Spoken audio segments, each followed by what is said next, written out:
Hey everybody, I think you should be able to hear me now. Hey everybody, happy Tuesday. Um type 1 if you can hear me, 2 if you can see me, and 1 and 2 if you can hear me and see me. I want to make sure you can hear me and see me before we get started. But today I'm doing the CRA Resume Audit. And we have a wonderful guest joining us. She volunteered for us to audit her resume. So that's awesome. You'll get to meet her in a second. Okay, awesome. Thank you, Cecilia. I see it. But yeah, so we are going to have a really great time tonight because we'll get to see how it's done live. And for those of you who don't know, I have been covering an aspiring CRA problem every day for the month of November. And today's no different. We're on day 29. We have 2 more days to go, one more after tonight. So I wanted to cover, and I see Natalia. Hey, Natalia. Thanks for letting me know you could see me and hear me. I see Kiana. Hi. Hi, everybody. And let me know also where you guys, I see Jakia. Thank you, Natalia. Thank you, guys. And let me know where you're joining me from. I'm in North Carolina in the RTP area for those of you who don't know. So let us know where you're joining us from also. Jennifer, hi, Jennifer. So before we get started with the resume audit, I know that's what y'all all are here for, y'all. So I won't take too long, but I did want to cover the problem for today.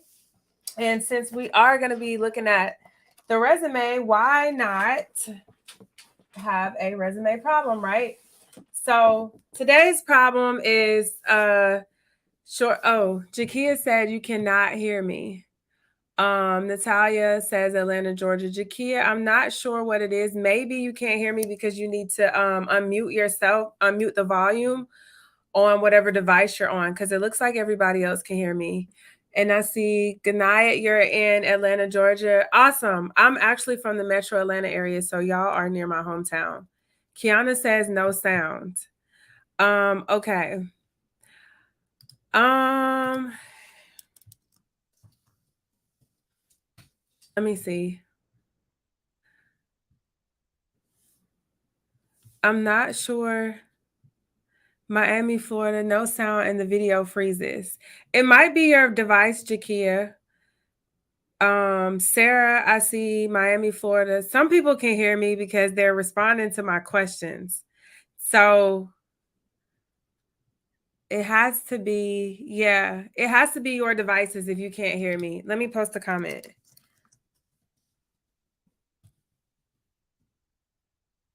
I cannot hear the sound.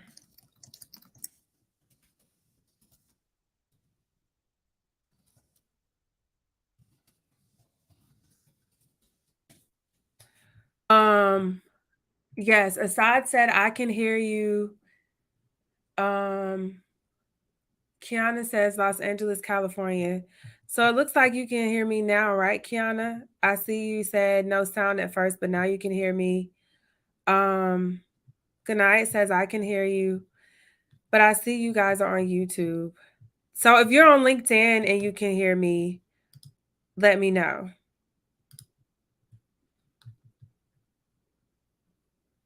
Kiana says I can hear now. You might have to exit and come back. Okay. Thanks, Kiana, for letting me know. And then I see, let me put on my glasses. I don't even know why I tried to not put them on.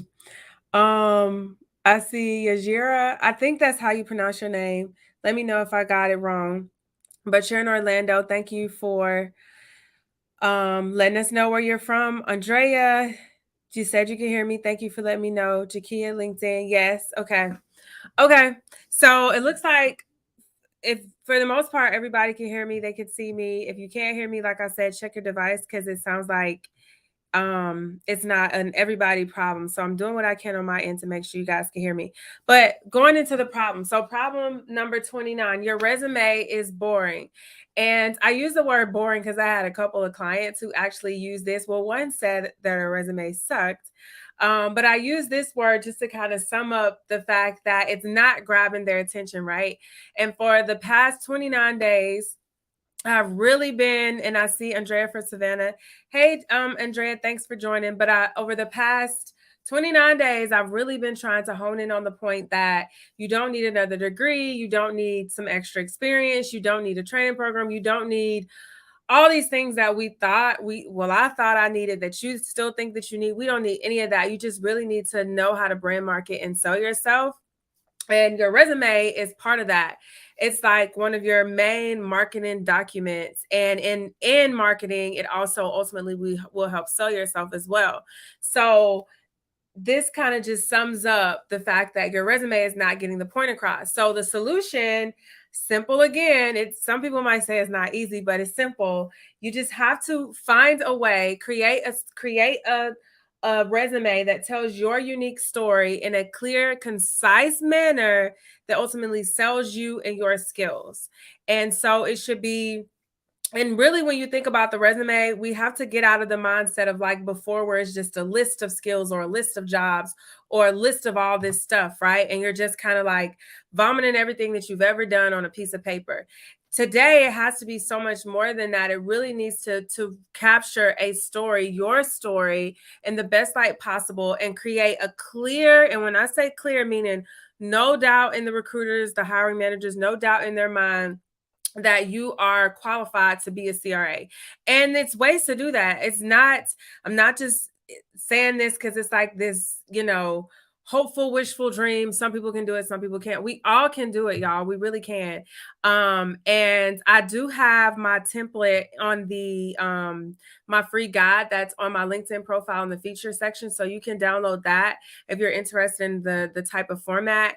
But today's guest, Cecilia, she actually did a pretty good job. It's pretty close to the format that I use, so you'll get to see hers. But you really just got to focus on telling your story. Think about it from a standpoint of I'm telling my story so I can sell myself and get the point across that I am qualified to be a CRA. I can do this job. I am, I'm the employee that you're looking for. I'm ready. That's ultimately what it has to say. So we don't want boring. And when I say we don't want boring, I don't mean that you need to create this little fancy, pretty architect type resume either, because in our industry, we don't like to see your picture on there. We don't want to see a whole bunch of colors and a whole bunch of different fancy formats. All that stuff looks beautiful. It's very cute. It's very creative, but it's not helpful when it comes to landing your CRA job specifically, because the recruiter, most of the time, they have to take that resume and then they have to put it inside of whatever recruiting system that they're using, ATS, applicant tracking system that they're using. And most of the time it has to be in plain format. So when you do all this fancy stuff, it creates extra work for them. And I've heard of some recruiters that they don't even want to deal with that. So they might even just move on just because they feel like your resume might be a little bit too much work to put all that stuff in the system. Because there's just so many candidates nowadays that they do have choices. So you want to make it as easy as possible and you want to stand out as much as possible. So when I say boring, I don't mean go the complete other end of the spectrum and then create one of those, fancy resumes. So today, let me move this out of the way. Today, we're going to hopefully, I'll be able to use Cecilia's resume and we'll be able to hop into what I mean when I say creating a unique story that clearly sells yourself. So I'm going to, and bear with me, y'all, this is my first time sharing my screen. So hopefully nothing weird happens and y'all will be able to see the screen clearly and we won't have any issues. Now, of course, I can't find, let me bring in Cecilia while I bring up her resume. So let's see. Hi, Jasmyn. Hey, Cecilia, how are you? I'm good. How are you? Can you hear me all right? I can hear you just fine. If I can hear you, everybody else should be able to hear you. But thanks so much for joining me today and agreeing to do this. I know it can be kind of scary to put yourself out there and then for everybody to see. So I appreciate it. I'm sure everybody else appreciates it too. Thank you for the opportunity. It really means a lot to me. Oh, no, you're so, so welcome. It's my pleasure. So tell everybody, I want to give you the platform to introduce yourself. Tell everybody a little bit about you so they can kind of know a little bit about your background as we go through your resume. And as I say what I say and ask questions, they'll kind of understand why I'm asking what I'm asking. Perfect. My name's Cecilia. I graduated with my degree in biomedical engineering in 2020, and I've always been passionate about healthcare, not career specifically related, but I am very passionate about representing underserved minority populations. That's just something that's close to my heart. And when I graduated, I thought I wanted to join in on the sponsor side, more R&D using my engineering background. I was working as an optometry tech at that time, and I had a recruiter reach out to me to intern for a CRO. When I saw the CRA job description, I was like, whoa, it kind of feels like I don't have to try. I know I need all the technical skills, but this feels like these are the things I'm just naturally good at, and it sounds fun. So I decided to go for it. And a year later, now that I have the firsthand experience on what CRAs do, I'm ready to dive in. I have a bunch of stuff going on back here. Thank you. I didn't want people to be distracted. Thank you so much for that introduction. You have some really great experience under your belt. I know we kind of talked about some things before behind the scenes. So I want to reassure you that you do have some really great experience under your belt. And so let's hop right in. Are you ready? Yes. Let's see if I can get this to work. Can I present share screen? Okay. Perfect. Yes, and there's something, let me get rid of whatever this is in the background. If I can. Okay. That's much better. It was distracting. Okay. So can you see it? Do I need to zoom in a little bit more? Let me see.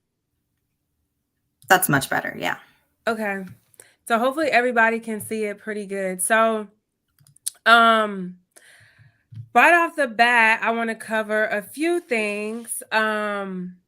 Just because, in the interest of time, I told you that I don't want to keep it too long, but just so everybody knows, typically when I audit resumes for my clients and then we go into revamping it could take like an hour and a half to 2 hours to get through that process of all the questions and stuff. And then someone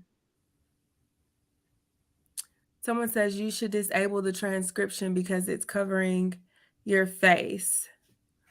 I don't know what that part means, but I do want to get rid of this banner though, because it's covering part of the resume. Let's see. Okay.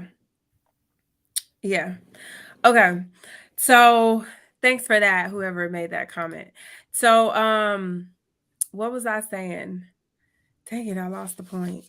Talking about what you offer usually when you audit. Oh, yeah. So usually it takes thank you. Usually it takes at least an hour and a half to 2 hours to get through that first official audit. But I didn't want to keep you guys that long. So we're going to try to do a short version of it, but still, kind of go through all of it so that you guys can get the big picture of the process and how to create a CRA resume. So, keep that in mind if I'm moving too fast or if you feel like I'm leaving something out. So first things first, I did want to point out, Cecilia, that I always have people to put their titles here. So your current title, and are you still working as this role, the optometry receptionist? No. No, okay, because it still said present. So when did this one end? November 2021, the same time I got hired as an intern. Okay, November 2021. And in the interest of saving space, you guys, feel free to also use the abbreviation. So you can't just put November 2021. But if you do that, make sure you follow the same format for all of them. So you will have to go back through and do all of them. And then also, I know that depending on what Word version like you have and I have, sometimes the formatting is off, but you want to make sure that everything lines up on either side, and you follow the same format throughout the whole entire thing. So objective on this side stands out a little bit further than summary and education. So you want to make sure all of those things have a clean line all the way down, and then the same over here on the right side. So like your GPA, the dates, they're further in than the edge of this side. So I would push all of that out to make sure that they all line up. So that's the first thing. And then your title, since you are no longer the optometry receptionist, you are the senior CRA intern, then I would put that in your title, and I typically put it underneath your name. And then just a smaller font, so it won't be, too big. So let's see, maybe let's try 18. Yeah, that's good. So just a smaller font. I like for it to be, sometimes I can be picky, y'all, not to be the same exact size as your name. I like for it to be a little bit smaller. So let's center all of this. And this looks like, it says it's centered, but it looks off to me. But it says it's centered, but you get the picture. It should be centered. I don't want to spend too much time on, trying to fix that. I'm guessing that it's probably because if we move this to normal, let's see.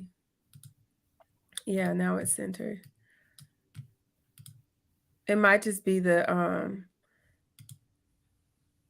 whichever title you chosen. Okay. So if I had the time, of course, I would fix this space below here too. So I do recommend, like I said, you want it to look nice and clean. So I would pull this space up so that it's like the same amount of space from top to bottom. So there's that. That's that. And then I would have space in between here.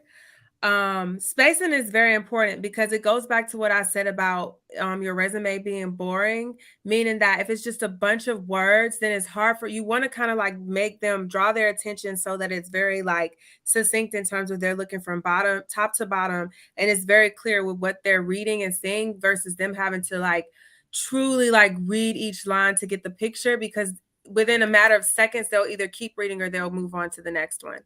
So create some space in between here. And then here, I would have you put your city and state just so they have an idea of where you are. So what city are you in?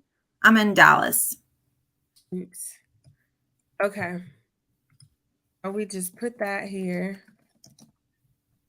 And then, but how you have it now is perfect. So I would want to make this all one clean line. I'm not sure. Maybe it's the font size. No, it's not. I'm not sure why it doesn't. Maybe it's your the borders. Okay, there we go. It says that's in the middle. It doesn't look like it's in the middle. I'm not sure what's going on, but again, I don't want to spend too much time on that. It's probably something. It's like one of these styles that's chosen that's throwing it off. Right. I can always go back and fix that. Okay. But yeah, so please make sure all of this is centered. So you have your city, state, your phone number, your email address, and then your LinkedIn URL, which I will point out that I do like the fact that your name, and I don't know if people can see this. Let me zoom in a little bit. But your name, if you don't go in and customize it, a lot of times they'll give you like maybe your name, but sometimes a bunch of numbers and letters. So I always recommend that you go in and choose your name. Now, did you add SATX at the end? Yeah. Okay. At the time, it stood for San Antonio, Texas. Okay. Well, if possible, I would recommend, sometimes somebody already has your name, so there's nothing you can do about it. But I would go in and see if somebody has just your name, and get rid of the SATX, just because it makes it easier for recruiters to be able to find you. in searches. So, and if they do have, let's say they have Cecilia Flores, then you could put like your middle initial maybe, or you could put Cecilia F or C Flores. But those are you just want some type of variation of your name essentially, because it helps in terms of you becoming that visible CRA. So the next thing I would say is to, and I keep seeing that people are saying that it's buffering. I don't know how to avoid that right now. Because I know how to, but I don't have the time to get it. I will have to do a hard line instead of the Wi-Fi. But we'll go with it for now. Hopefully when you watch the replay, it's not buffering. But okay, so the objective, I would get rid of the objective. A lot nowadays, a lot of people they find the objective to be I don't know. Some people really hate them. Some people are like, eh. So overall consensus based off of what I've seen, I just say just get rid of it. Unless you have like this amazing objective that's really gonna like sell yourself and like add value to your resume, which I haven't seen. So I always say get rid of it. And then your summary of qualifications. So typically I'll recommend this section for people that have like at least 2 years, 2 to 3 years of clinical research experience. Just because you want to, all these things that you have listed are really great, but you want to only put in the summary when you're applying to make it a CRA resume, you only want to put things that are CRA specific or CRA relevant or clinical research relevant. So all these things are great, except the Spanish English one. I love that one. So that's a good one. That's the one exception that I would say keep. That's not, clinical research, just because, especially in the States, there's so many sites. There's other languages that people speak, but I feel like especially in the States, like Spanish is kind of like our second language. So being able to speak both is really helpful because there's a lot of sites that they have, Spanish speaking people. And then also it creates more international opportunities because there's a lot of South America, Latin American countries, even over in Spain. There's a lot of Spanish speaking countries where they need people. So even though you're in the US, you can still have those international opportunities. So if you speak another language, that's definitely a good thing to put. But like this first bullet where you talk about project engineering, again, all of this is great, but we want to keep it CRA specific, right? Keeping in mind that this document, it has to tell your unique story, but in a way that is screaming, I'm ready to be a CRA. And you mentioned in the project engineering, that first sentence is not really tied back into the CRA role specifically. And for those of you who are wondering, well, how do I know that? If you look at the job description and compare it to what you have, that's how you'll be able to stay in line with, okay, if I read this job description and then I read this sentence, is this in line with what they say that they need, what they say they're looking for? Because remember, this whole process is not about you. And everybody is like shocked when I say that, but it's really not about us. It's about the company and us showing them that we are qualified to meet their need to solve their problem, which is they need a CRA. And always bring it back to the analogy of taking care of the baby.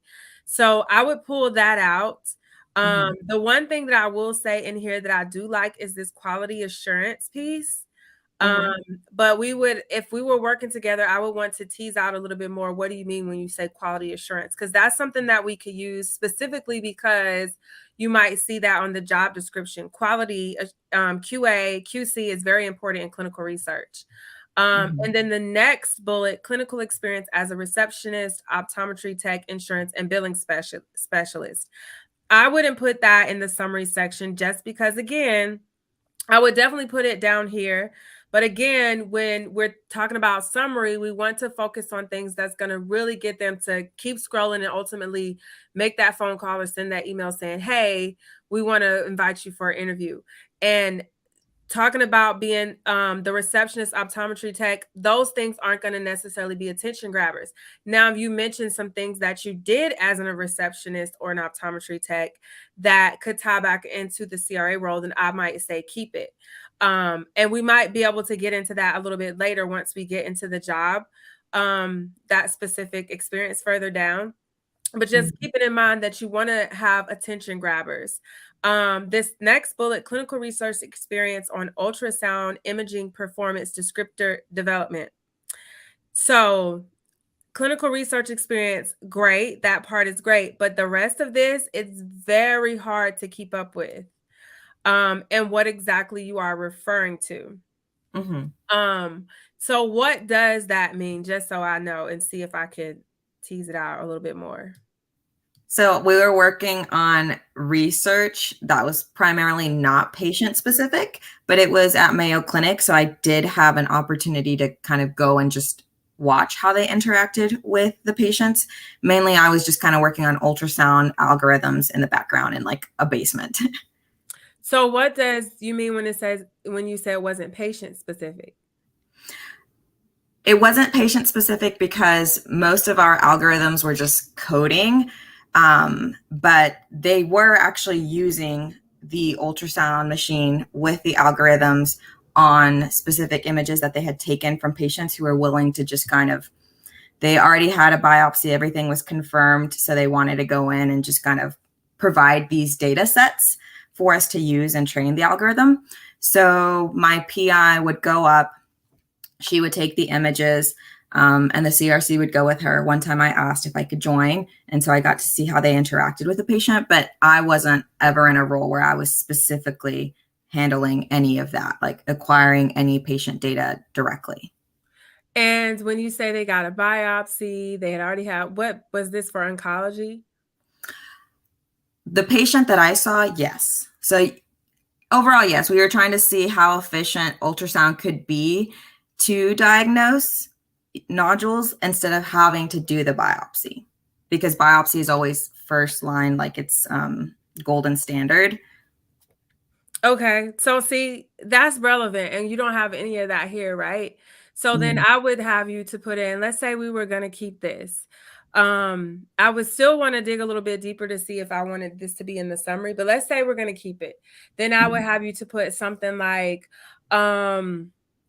conducted clinical research studies using ultrasound imaging to diagnose nodules. Oh, okay.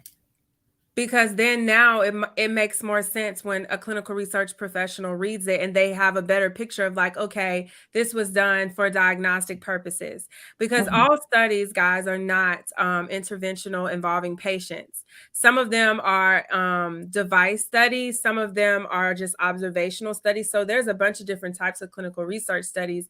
It doesn't always have to be a drug study involving patients. All this research experience is still great experience. It's still credible. It still counts. But you just have to make it clear that, you know, that's the case. And the way it reads now is not so clear. But you see, all the stuff that you just said is beautiful, is wonderful, but you don't have it here. And then your resume is going to be sent off by itself. You won't be there to explain it.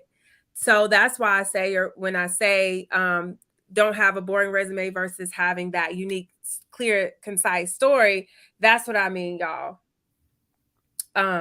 So, okay. That's good. That's really good. So I like that. And then this next one, I'm going to assume it's something similar, where you said research experience with gallic acid capped nanoparticles and a 532 nanometer laser. A lot of people surprise them. Say that again. That was more medical device. That wasn't at all patient. That was purely university level research.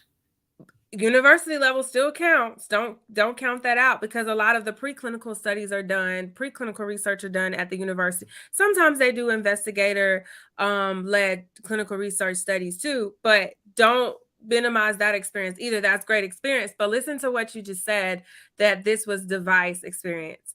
And keeping in mind, recruiters, they have no clue, most of them anyways. I haven't met one yet that came from a biology, chemistry, you know, that type of background. So when they read this, they're probably going to be wondering what NM is, first of all. They're not going to just say, oh, that's nanometers. They're not going to get that. And then nanoparticles, that's going to completely throw them off, because it's like, what? The only reason why I even know what it is because I come from a bench doing bench science. If I didn't, I wouldn't know what it was, but I did nanoparticle research myself. So that's literally the only reason why I know. But most people are like, this would be like speaking a foreign language essentially. But if you just simply put device experience and then was this for a specific therapeutic area? It was also oncology. See, if you had to just put device experience in oncology studies, that's all you need. You have to really like make it, when I say clear, I mean like just kindergarten level clear. So there's no confusion, right? Just basic layman's terms. But if you take that one sentence and switch it up, it's like now all of a sudden you'll show up on so many more searches.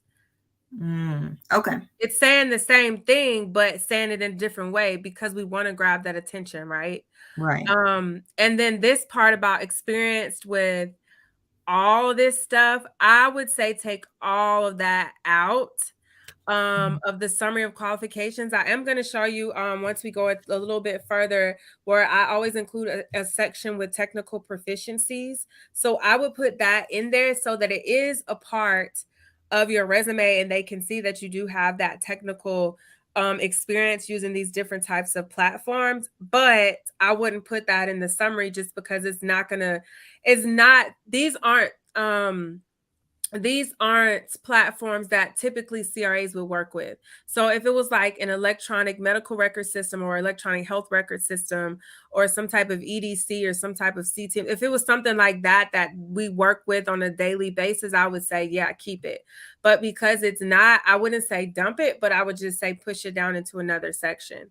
And then this one held leadership positions for over 9 years. I would ask you what type of leadership positions, what do you mean when you say leadership? You do put here manage club meetings, fundraisers, leadership teams, hiring, things like that. But I would start off by, saying what type of leadership positions. And then club meetings, I would get rid of. Fundraisers, I would get rid of. I would focus on the leadership teams and hiring. Just because, again, we want to grab their attention.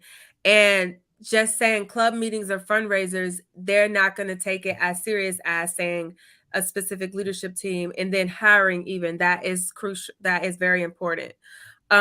So if we were working together, I would potentially maybe consider keeping this summary section if we could find 3 strong bullets. I also recommend no more than 3 to 5 in the summary. But if we could find 3 strong bullets, at least 3 strong ones, I would say keep it. But my guess is that just seeing what I've seen so far, I would say get rid of it. And I would have you to I would create a skills section.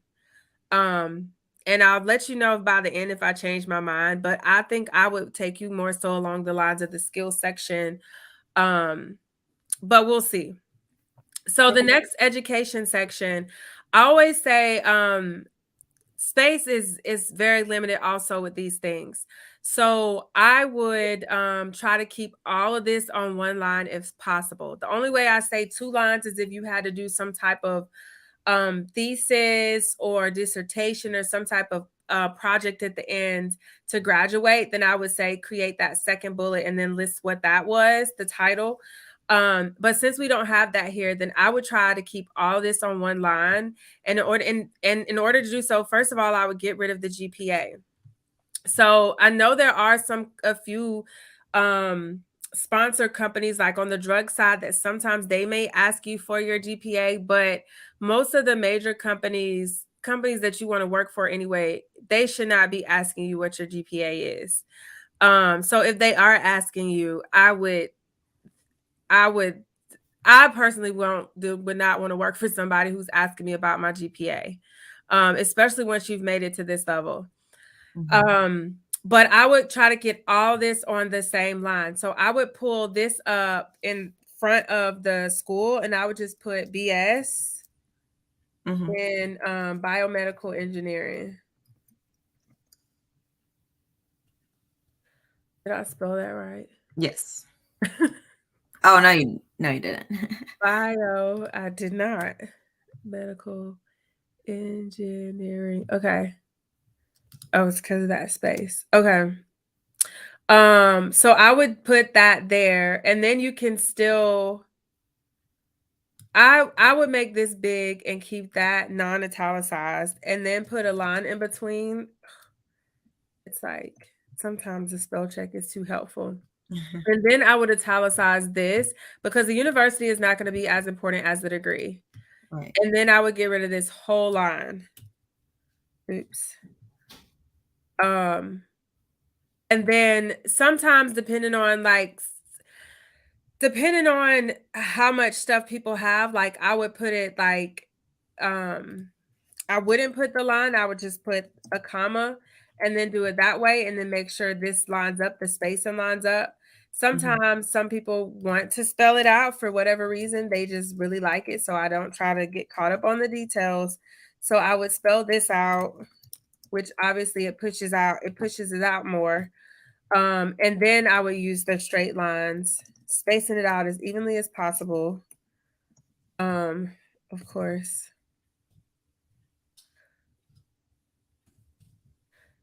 And then let's just pretend that all this is Antonio.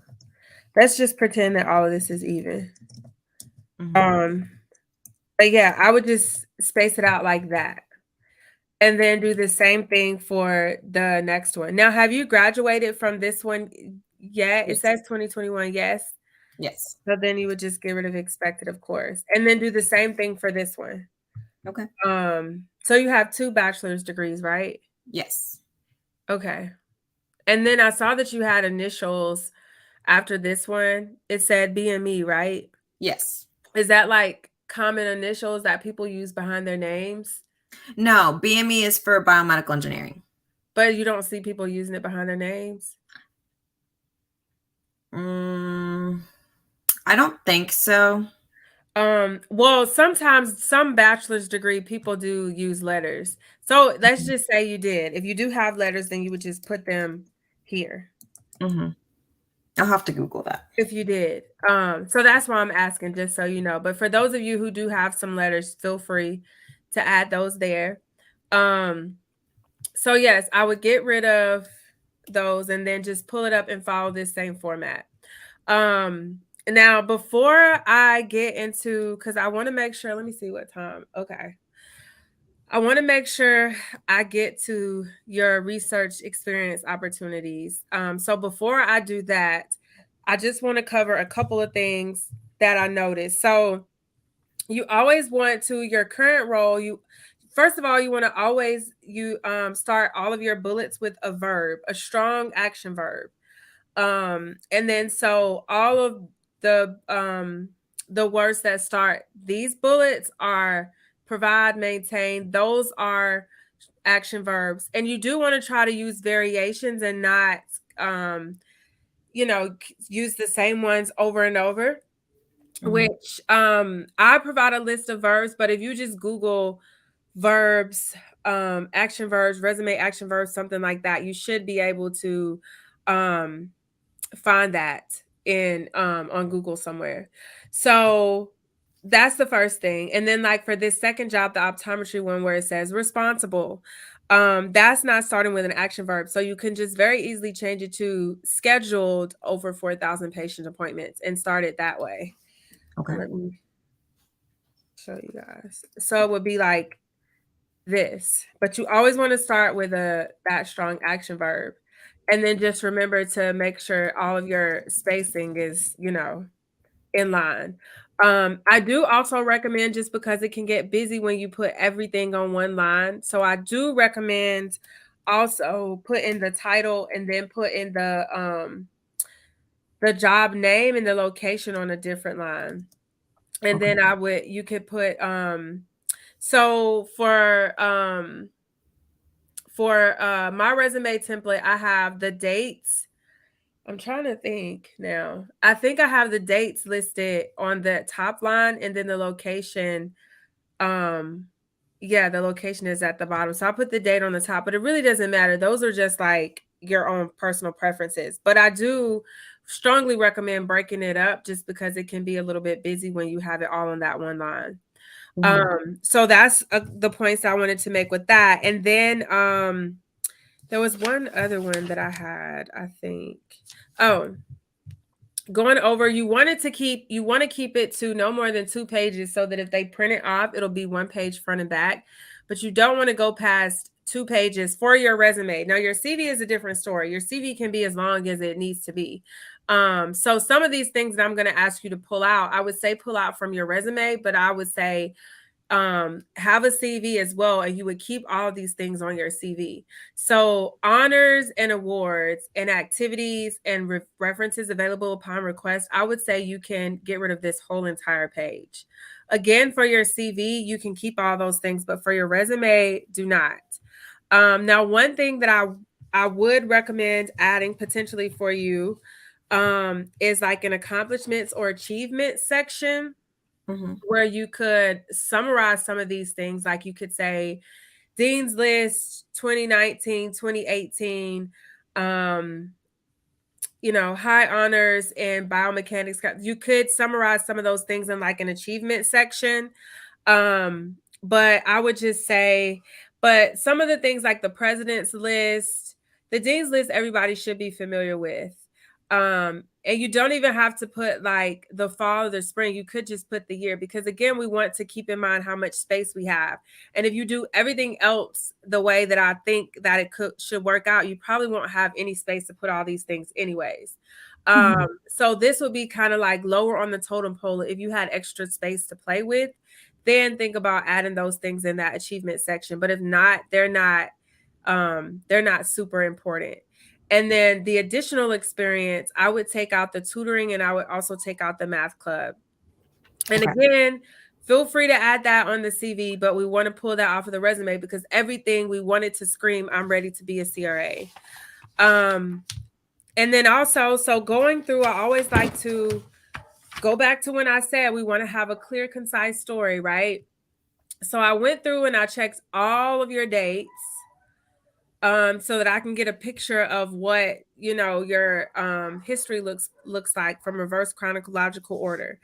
And there's some overlap, and I know why. Well, I assume I know why, but we don't want to create any confusion or any extra questions for the recruiters, right? Again, going back to that clear, concise picture. So the MECM Medical, it says you're the co-founder. I'm assuming, is this a nonprofit? Yeah, this is kind of hard. I didn't know how to put it on my resume. It's not an official company. We never filed it with the government or anything. It's not an LLC or anything. We just did it through the university. It was our senior project. So we spent a year working on it. Okay. It's your senior project. So you did have a senior project. Yes. Okay. So keep it in which degree was that for? The biomedical engineering. So keeping in mind, remember I said you can't have that second line if you have like a thesis, dissertation, or project. So you could say senior project and then give like one little blurb about it. And I would italicize it and not bold it. So you give one little blurb about it. That's where this can go then. So I would pull this out just because also it overlaps, which now that explains why, but it overlaps with this time frame. So July 2020 to May 2021. So because you had this job during that same time, it overlaps. There's no need in having that. Also, because if it was like another clinical research opportunity, then I would definitely say keep it. But because it's not, and it doesn't really add a lot, and also you can put it in that blurb up here with the senior project, I say remove it. The same thing for this outreach officer position. Because it overlaps with the September 2020 May to 2021, it overlaps with these dates. I would say pull that out too. Now, one thing that you might be thinking is that, well, I raised all this money, I got all this funding. That's where those things can go in that achievement/accomplishment section that I was talking about. So that's a good place to put those things. These are actually some really great achievements. But I will also point out that instead of saying Well, I was about to say I would use a different word other than pitched. I mean, most people should know what pitched means, right? Um, Mhm. but I would make it clear somehow that like I like this word secured $1,500 funding. Mhm. So I like that, but pitched, I would kind of play with the word pitched. And maybe just think about, because a lot of times, less is more. Just keep it simple, saying you presented live at Rowdy Tank 2019. Um, that might be more clear than pitch, because some people, the pitched word might throw them off. Some people, I get it, but some people. Mhm. So there's that one. And then I would say these next few, the summer conference coordinator, the resident assistants, and the resident housing officer, I would take all of these and chunk them into what I call the previous history section. So I'll typically make like a previous work history section.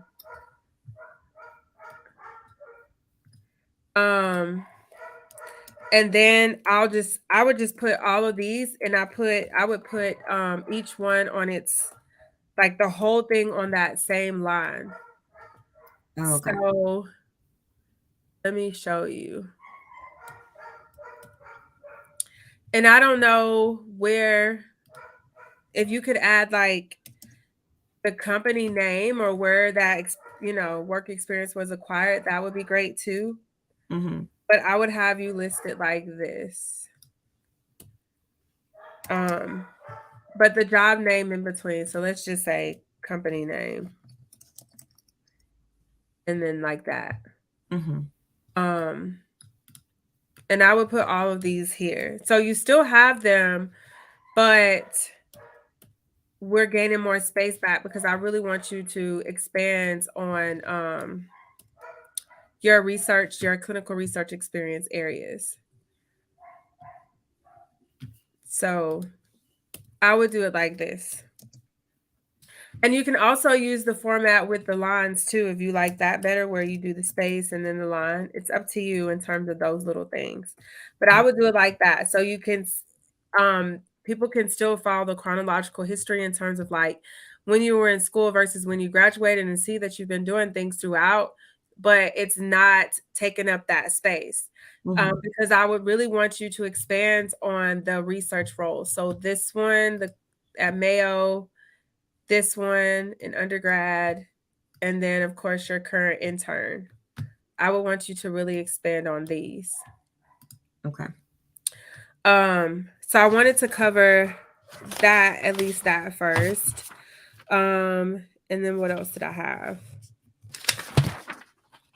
Okay. So and I want to, let me just cover this one quickly. So for the optometry receptionist, um, again, we already talked about the verb thing. So scheduled, you could say utilized Excel instead of proficient in. Um, it just went off. Where did it go? Ah,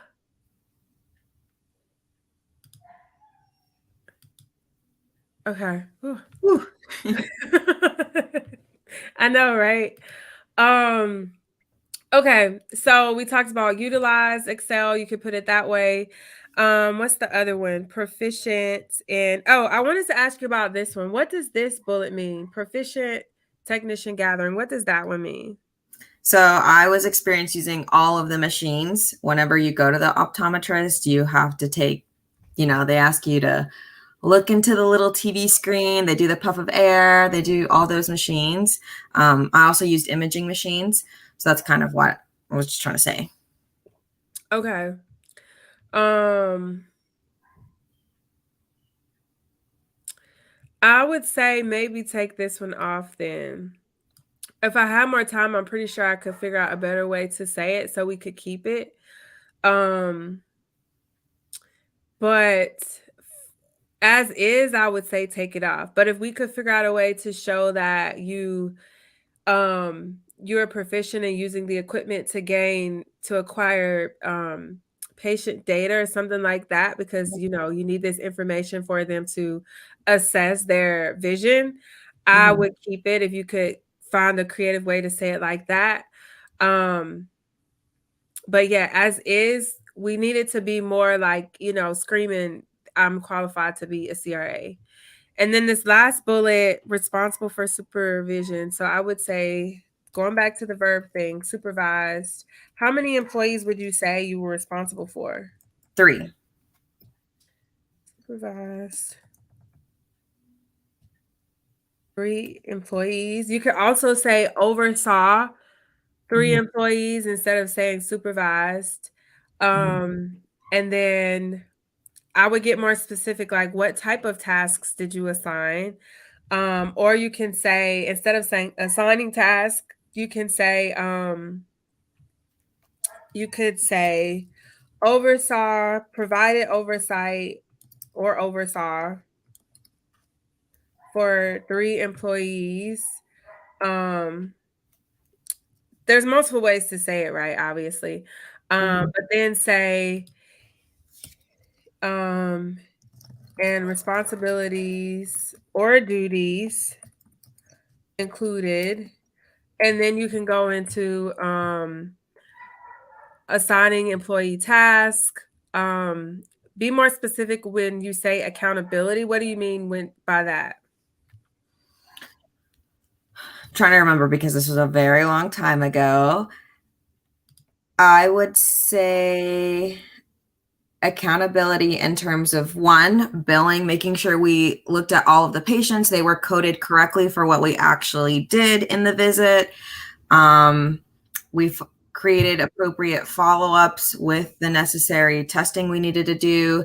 We did all the references that we had to send if we were referring them out. And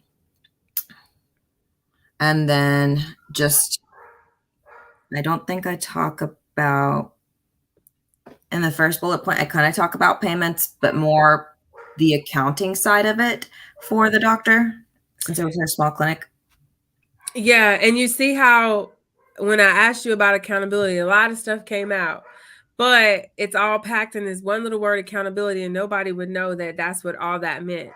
So I would just be more specific about what you mean when you say accountability. And that's why I wanted to get rid of some of those other job descriptions, because I know that, like, if you dig a little bit deeper, you can really like expand on the optometry experience, your current experience, and then your other 2 research experiences. And I'm pretty sure that those would fill up all the space that you need. You just have to get more specific. And then general, like even when you say general managing, the same thing with that. List out some of the general management duties that you're referring to, because I'm pretty sure we could, there's several things that will come out if we expanded upon that. And then for some of these things, like this first bullet, collecting payments, depending on, I'm trying to keep, in the interest of time, is getting close to 8. Collecting payments could be its own bullet potentially, just because, you could include the type of payment system that you used. Potentially, I know in some offices, and you talked about scheduled over 4,000 patient appointments, some offices collecting payments is like its own full-time job. So you could get into the type of systems, how many payments did you have to, follow up on payments, and there's a lot of different things, that places that you can take payments versus just saying collect. And then you also said, and submitting medical and visual claims, like even that could be its own bullet. Because it was more than just submitting. I'm pretty sure you also had to reconcile claims. Like sometimes if the insurance company didn't cover and then it left a balance and then the patient had to, you know what I mean? Like it can get pretty complicated and detailed. And there's so much more in this one little bullet that you can tease out and really turn into like 3, maybe 4. Right. Wow, you just blew my mind with that, because when I wrote this, this was before I got the intern role. I did everything that you said I did, but the word reconciling did not become big in my life until I started doing the CRA stuff. So once you said reconciling, I was like, oh, Yes, that's what it was. Yes. Yes, and of course we don't know what we don't know, right? But that's exactly what I'm glad you pointed that out. That makes a really great point because that's what I mean when I say you have to speak their language and reconcile, like you said, it's like a huge it's like a huge language word that everybody throws around. Even saying something as simple as like sometimes I'll see people instead of saying collect payments or collect documents or collect, they'll just say received or just got, I gathered or something like that. Even collect is like a big word. And we don't think about it when we're doing these jobs because we aren't CRAs yet. So we don't know what they're looking for, right? Or in the industry, so we don't know. But yes, you're right. That's a great point.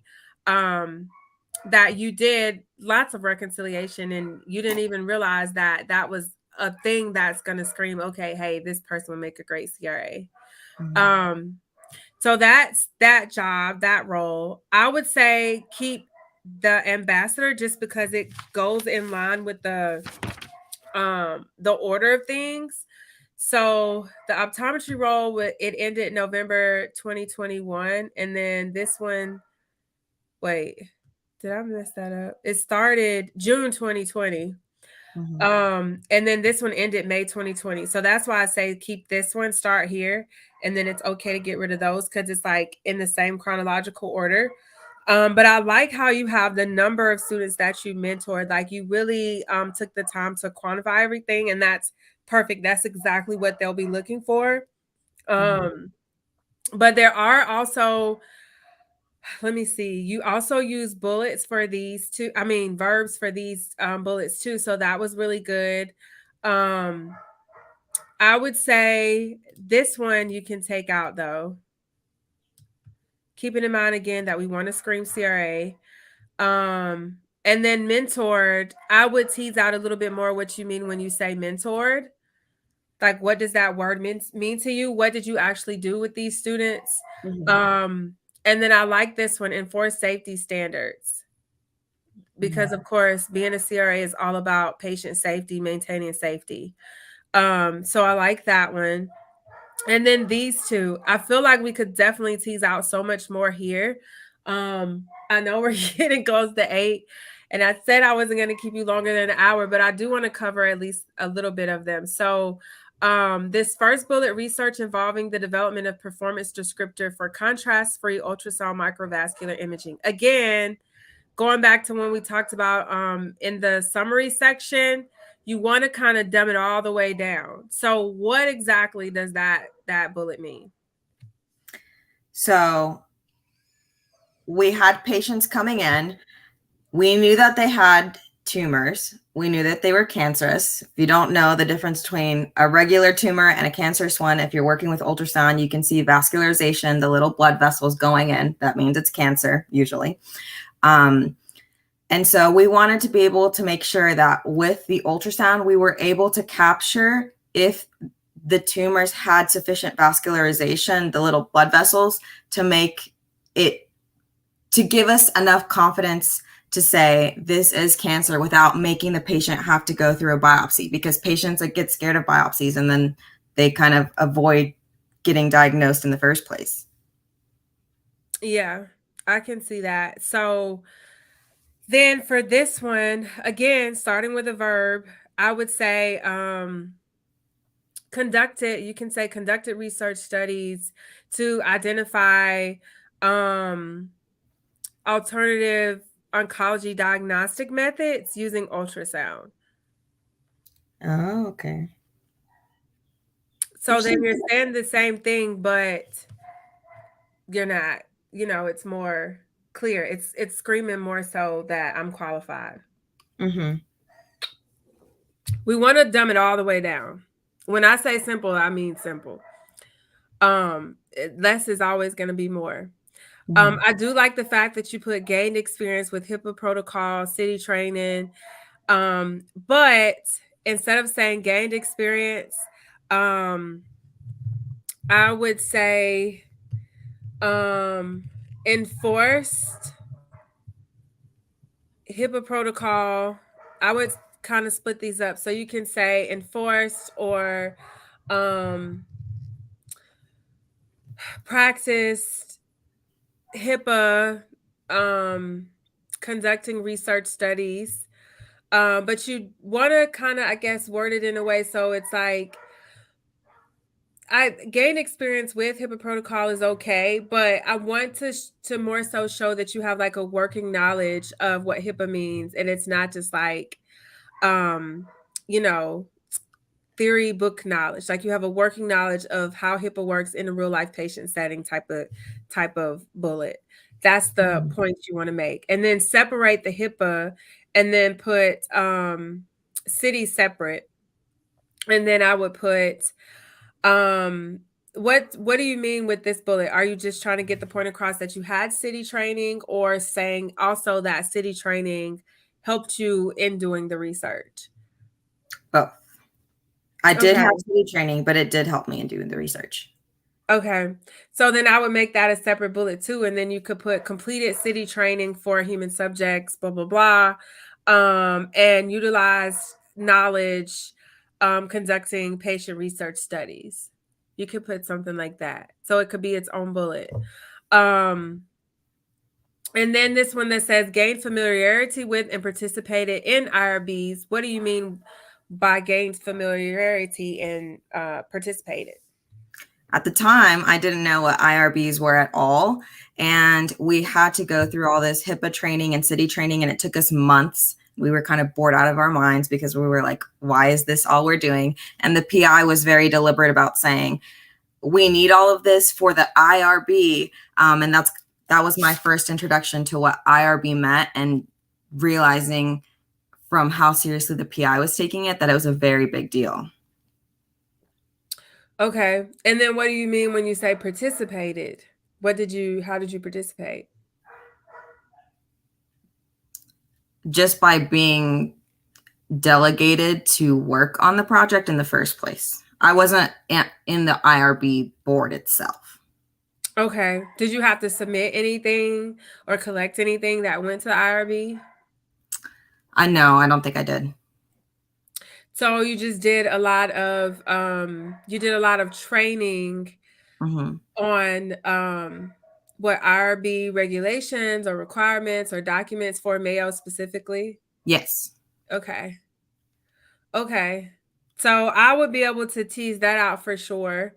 Again, it's a little bit past 8. I want to elaborate on that because I definitely want to get into your current role. But I would work on rewording this one. Okay.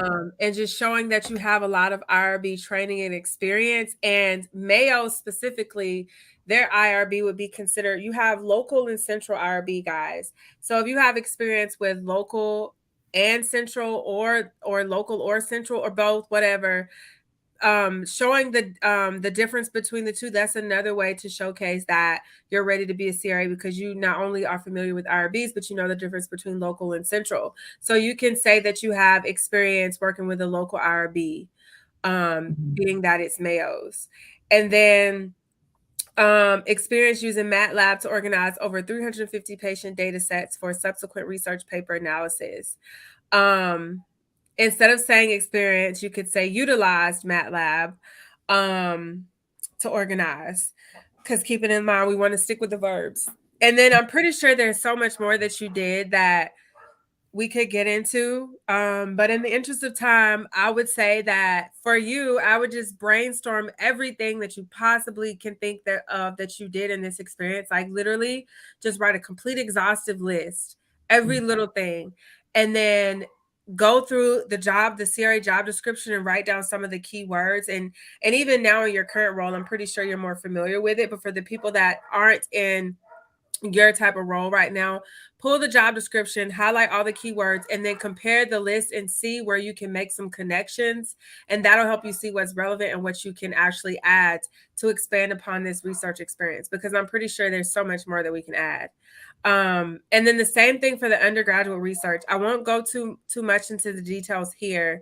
But I will say, like, presenting the group research poster, That's another great thing, because as a CRA, you're going to have to present sometimes as maybe sometimes in investigator meetings they might ask you, but definitely at SIVs, different types of visits and different types of special occasions you might have to present. So that's a really great thing. But I will say that um, instead of just saying research poster, also capture what the poster data was about.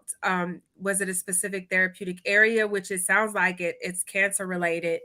So I would put that, and then maybe a little bit on, was it targeting? It says up here, research involving the investigation of photothermal treatment of melanoma cells with gallic acid ligands and gold nanoparticles. So I would dumb that down too, which we've kind of talked about that, so I won't dig into that.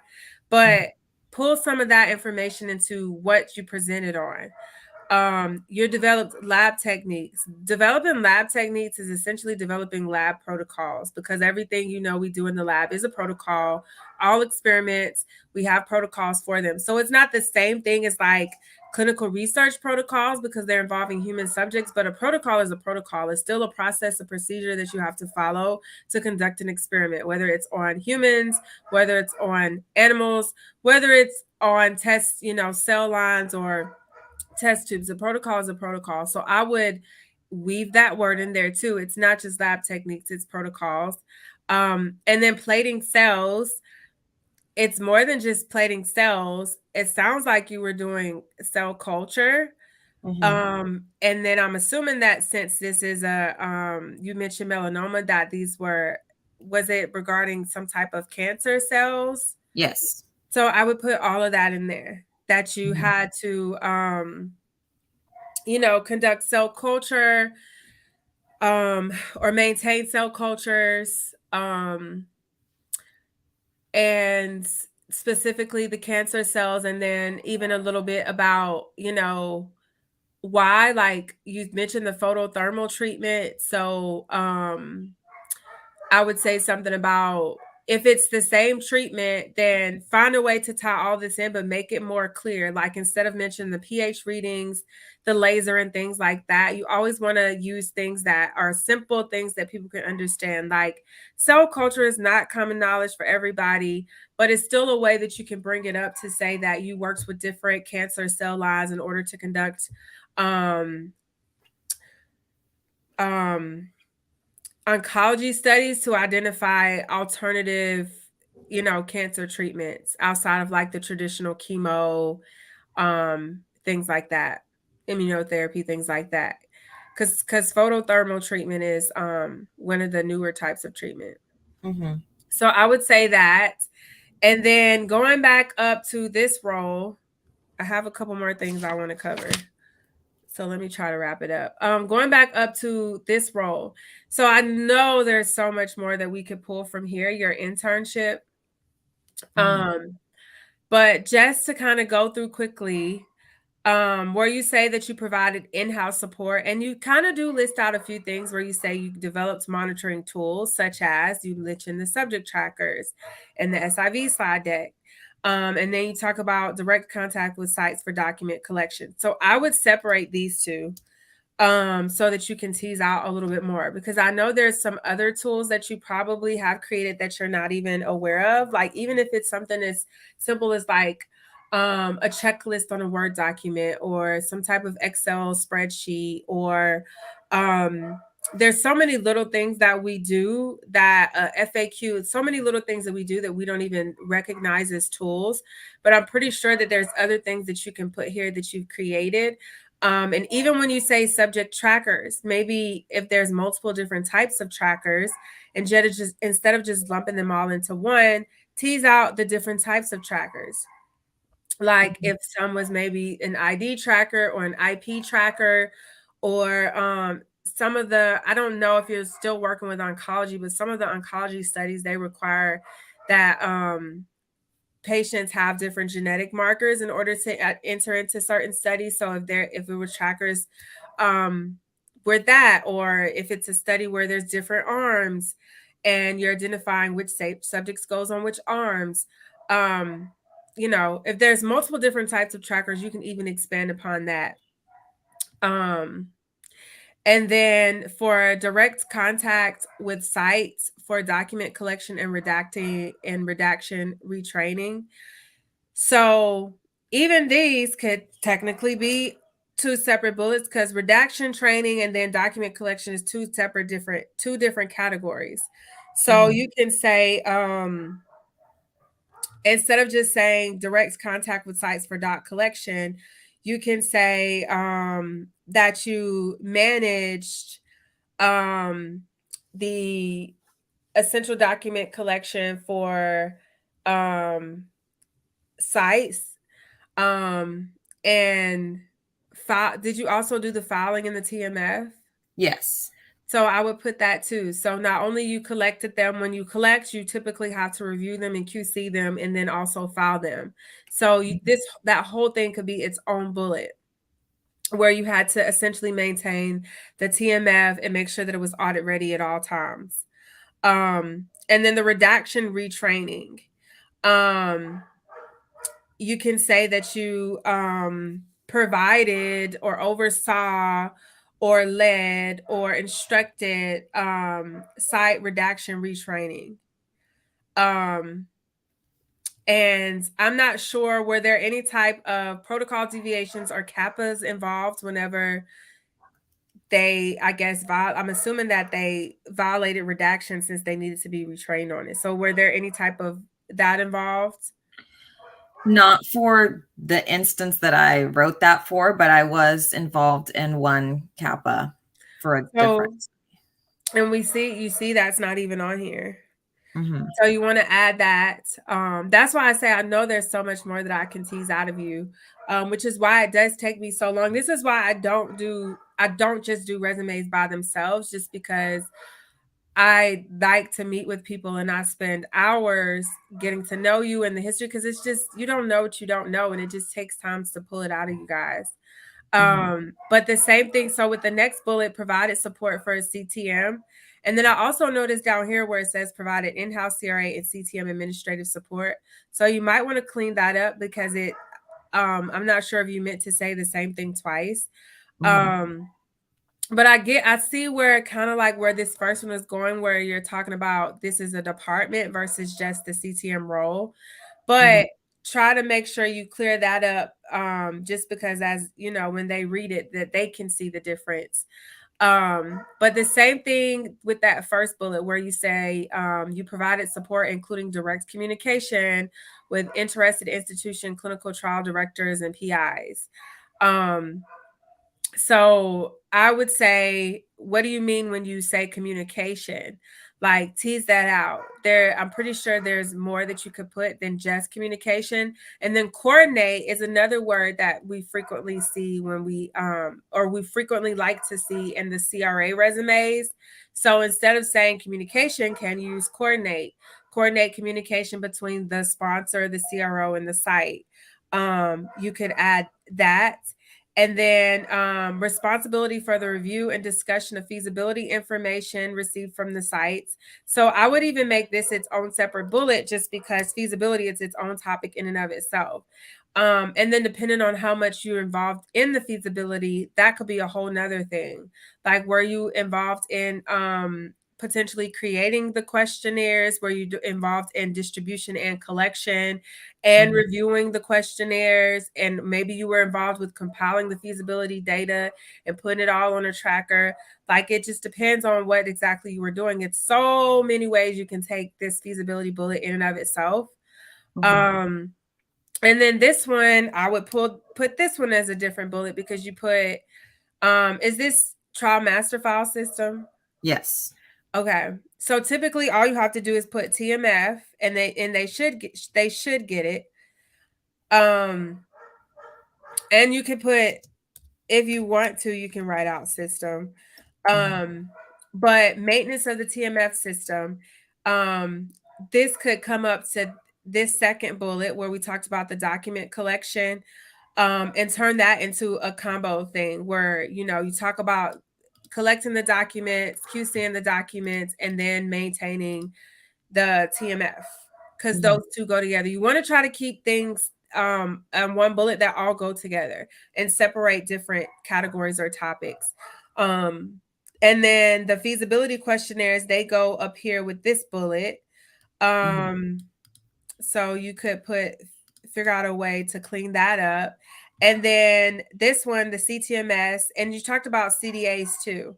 So that could be, I'm not exactly sure what you did with the CDAs, if you were responsible for collecting them, reviewing them, making sure that if you coordinated getting them fully executed and filed, you could put all of that in there on its own bullet, because CDA is its own thing. And for those of you who don't know, that's a confidentiality agreement, guys, that every PI has to sign before they can even see a synopsis of the protocol. You have to sign the CDA. And then the CTMS, depending on what all you did in there, I'm assuming that you did a lot of tracking, a lot of updating, things of that nature. So that could be its own bullet too, unless it was solely feasibility stuff that you did in CTMS. But if you did additional things outside of just feasibility, site feasibility, I would make CTMS its own bullet too. And then I see here that you maintain departmental databases by performing TMF QCs.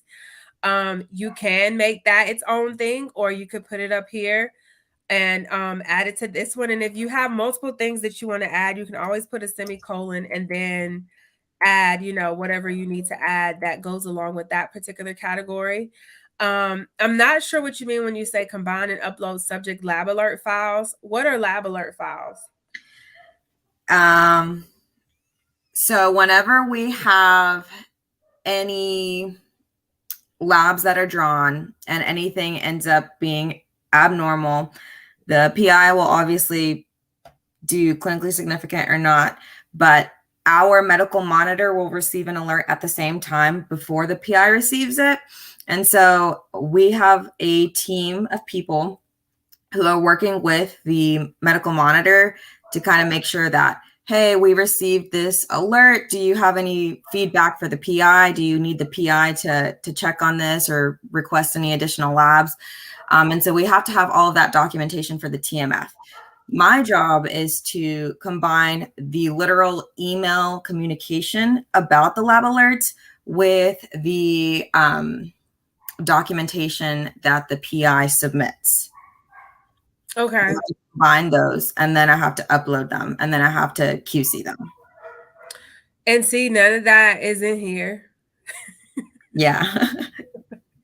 So you want to expand upon, but you're getting a picture now, right? Though, when I say what I say about expanding, but also it sounds like you're doing some reconciliation too, because you're not just collecting them. You have to compile them, multiple documents together. You have to QC them, review them, and then you have to upload them. So that sounds like there's a bit of reconciliation going on too. So make sure you put that, and then performing quality reviews, that's its own separate line. Escalating subject safety redaction concerns, that could technically go with the redaction retraining. And then over here, providing in-house administrative support. I know there's so much more we can tease out from that when you say administrative support. Safety notifications, and then the subject visit calculator. Those are two separate bullets, so you can expand upon both of those. And then this last bullet, I would take out, well, first of all, when you say provide in-house CRA training, are you saying that you give the training? I'm helping with the training tools. So I'm on the back end. Okay. So then you could simply just say create in-house CRA training tools, such as the mock EDC data entry, the mock EHR source data. And EHR is electronic health records, you guys. It's the same thing as EMR. But yes, just flat out say it. But you see what I mean when I say less is more, keep it simple, so that people clearly know. Because the way that it reads, somebody could assume that you're getting training and they don't realize that you're the one that's actually helping create, draft, support this training, which is a completely different thing, and it's much bigger than just receiving training.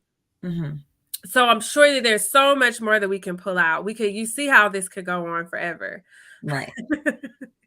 It's only so much I can do in an hour, but a couple things that I wanted to point out to you before we get off is that I typically like to also have a I mentioned this before. For you, I would have, like, instead of this honors award section, you could have an accomplishment or achievement section, whichever word you would like to choose, or you can use both. But I would have that section, but only if you have the space, because before that, like, I would say, tease out all the things that we talked about, so you'll probably cover up so much more space. But I would have a skills section, and then I would have a technical proficiency section. And when I say technical proficiencies, so um there's like, if you have experience with different CTMS systems, or if you have experience with different TMF systems, or different EDC systems, or different IVRS, IWRS systems. What else? Some people have project management system experience. If you have other just random software experience or program experience, which we talked about in the beginning, how this stuff you could pull down here into the technical proficiency, so you'd be able to add that here. Always, if you have Microsoft Suite experience, you'll be using, most companies anyways. I don't know anybody that really uses like the Google Suite for their email and Outlook and stuff. So if you have if experience with Microsoft Outlook or Teams or PowerPoint, things of that nature, that's always something that they look for.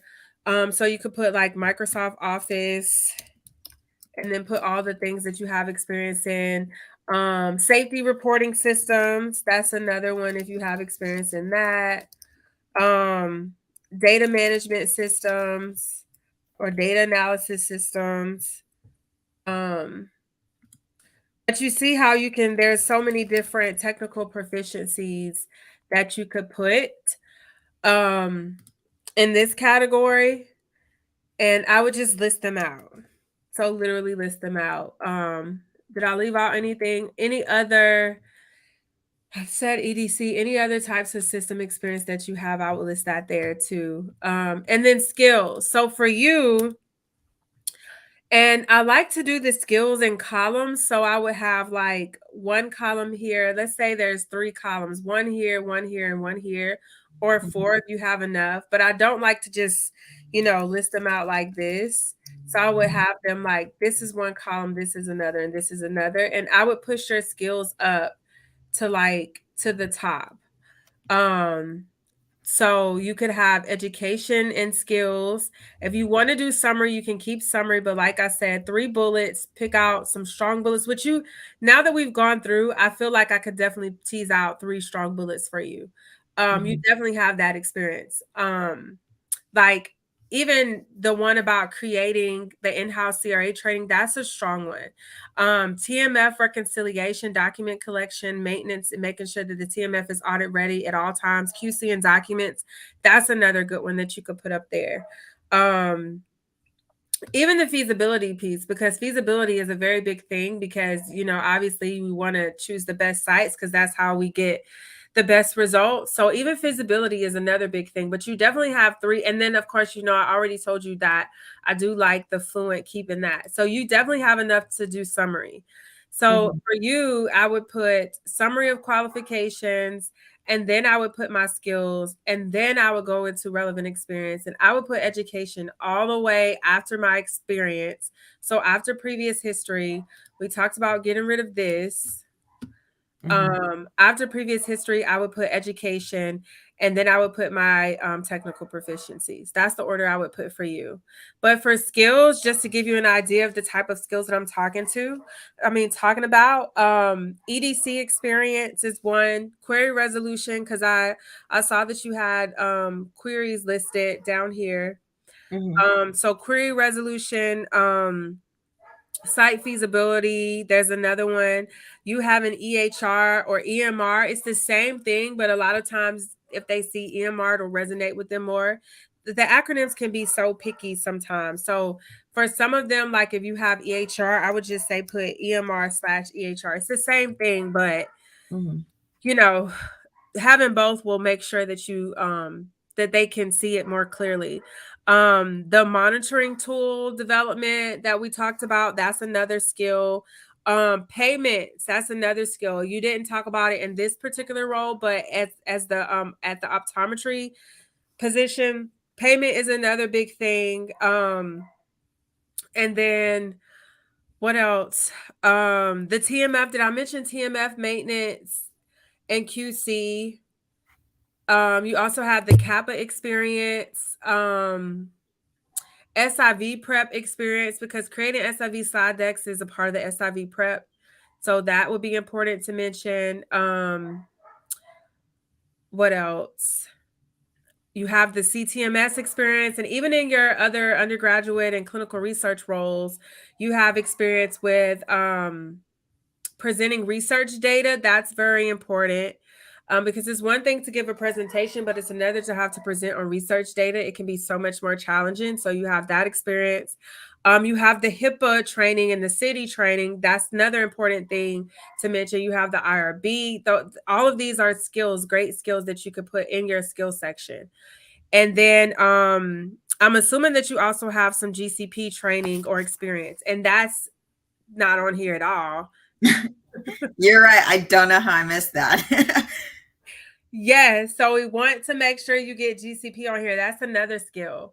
You could even start off like one of your bullets with saying that you're a GCP certified senior CRA intern with X amount of years of experience, including, and then list some of the skills. That could be a bullet for your summary.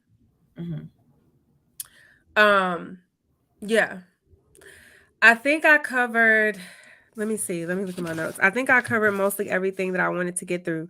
Oh, therapeutic area experience. We talked about that throughout where you mentioned oncology.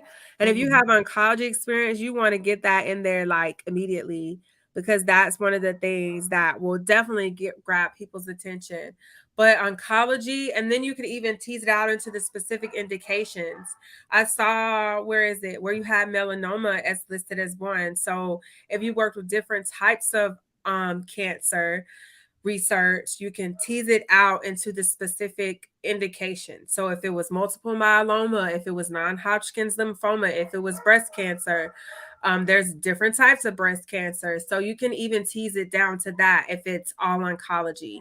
But then if there's other therapeutic areas, I would say include that too.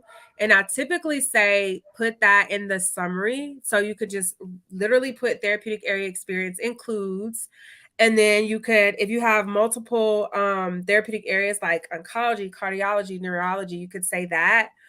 Or you could say oncology therapeutic area includes, and then list out indicate the specific types of cancer if it's all oncology. But I would definitely put that either up here in the summary, or I don't know if you have the space, you could put it down at the bottom before technical proficiencies and make its own therapeutic area section. But I strongly recommend putting it at the top, because that's another thing that would grab their attention. But I think Mm, I think I covered all the main things. Do you have any questions for me? You gave me so much homework. I'm still about to go rewatch this. No, the only question, and we've already kind of passed our time, is kind of my insecurity, if you will, in terms of going and applying to these sponsors or different companies, is even though I have this background experience, I don't have the actual on site as a CRA experience. So I still require that kind of training. You've helped me become more comfortable and confident just hearing back what I've done. But do you have any tips for anyone listening on maybe if they're in the same boat? Yeah. So first off, I always start when people come to me with this comment. Who told you that you needed to have on-site monitoring experience to get your first monitoring job? Just makes sense, I think.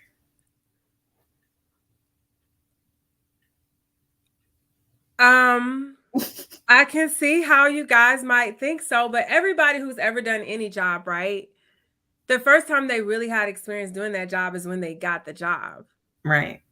Other than, let's just say, maybe like surgeons, they do surgery before they, you know, send them off to do it on their own, right? But other than that, like if you're going to be a cashier or whatever, they don't give you like the cashier training before you get the job. Like you get the training on the job, right? Right. So there's no one, I'm just curious because I always ask this question. Did anybody tell you that, or is it just like your assumption? Because I actually did hear from someone who was interviewing with a big CRO, and the recruiter said, "Oh, we're looking for on-site experience." So one job, one CRO, and you heard this third party, right? Because you didn't hear it yourself. And we don't know. Do you know what role this was? This a CRA entry level role? I believe so, yes. Well, we don't know for sure, but sometimes you might get those people. But was this person that you're referring to, were they already being interviewed? No, they were reaching out to the recruiter looking for a job. Okay. So that's a different situation because sometimes I hear people say this to me that they got this feedback after they've already gotten to the interview, and they'll get that feedback. And I don't know why some recruiters do that. I feel like they're like maybe they don't want to come off as mean or rude, so they're not keeping 100% honest. But if you saw that person's resume before you called them and did the interview, so you knew what type of experience they had. So that can't be the reason. I call the excuse for why they're not proceeding. It's because something happened during that conversation that you did not like. It's not their experience because you knew their experience before you got on the phone. So if you're already talking to the recruiter and you're already having like that phone screen or the interview and they already saw your resume and they give you that feedback, that's not accurate. For whatever reason, they're not being completely honest, but that's not accurate. But to answer your question, you don't have on-site experience, but 99% of CRAs that I know, my friends, my colleagues, we did not have monitoring experience before we got our first CRA job. It's just typically unheard of just because with most sponsors, even after you've been hired to be a CRA, they barely want entry-level CRAs to work on their studies, much less somebody who's not even, they don't even have the official CRA title, right? So the only way to get that type of experience is through some like not really, I don't want to say legal, but not, the right way. Let's put it that way. Because if the sponsor knew that you were working on their study, they would most likely have an issue with it. Just because they get some of them are just like anal about, oh, this person has to have 2-3 years, or they only want seniors, or, you have to, there's all these stipulations. So it's not just, it's so many different layers to why they do what they do. Does it make sense? Absolutely not.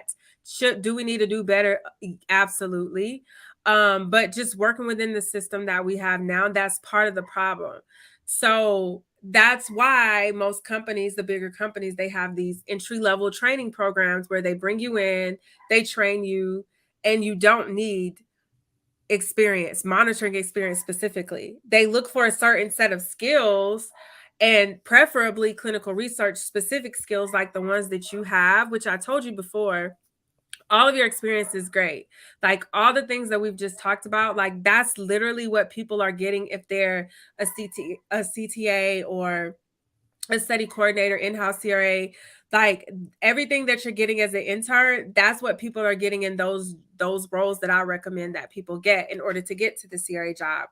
So you literally have all of the experience that I would say that you need to get to land your first CRA job. For you now, literally, and anybody in your boat, it's literally all about just brand and marketing and selling yourself. You have all the experience that you need. Okay. Well, great. Guess I got to capitalize on that.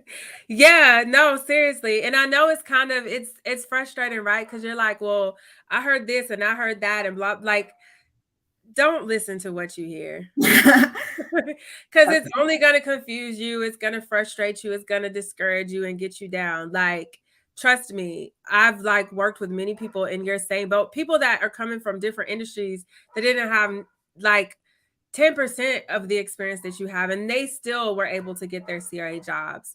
So you definitely have enough experience. It's just all about tweaking things and, you know, showing that you're qualified. And as you can see, what we've done here today, like literally it's just tweaking and changing stuff.